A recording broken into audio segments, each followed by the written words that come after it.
My Lords, I rise fairly briefly to start with one statistic. There are 100 million animals killed for meat in the UK every month, which is quite a statistic. There are 75,000 people who work in abattoirs and associated institutions. I think the amendment from the Noble Lord Lucas raises an important issue. Whether this is exactly the right way to address it, I'm not quite sure, because I think, as other speakers have already said, we're talking about a systematic issue here.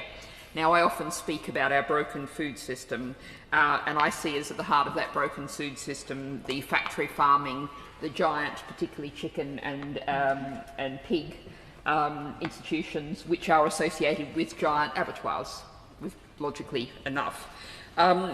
We're also approaching, and I know many people in your Lordship's House don't think this gets mentioned enough, we're approaching a land use framework to be coming from the government.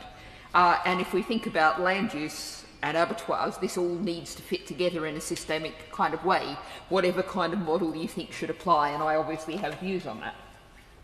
I also just want to cross-reference what I was doing in your Lordship's House about 12 hours ago, talking about the climate emergency and talking about the impact of rising temperatures. And I note that in 2022 the government actually produced guidance that said that animals should not be transported except in temperature-controlled environments where the temperature or the perceived temperature, taking allowance for humidity, is higher than 30 degrees Celsius.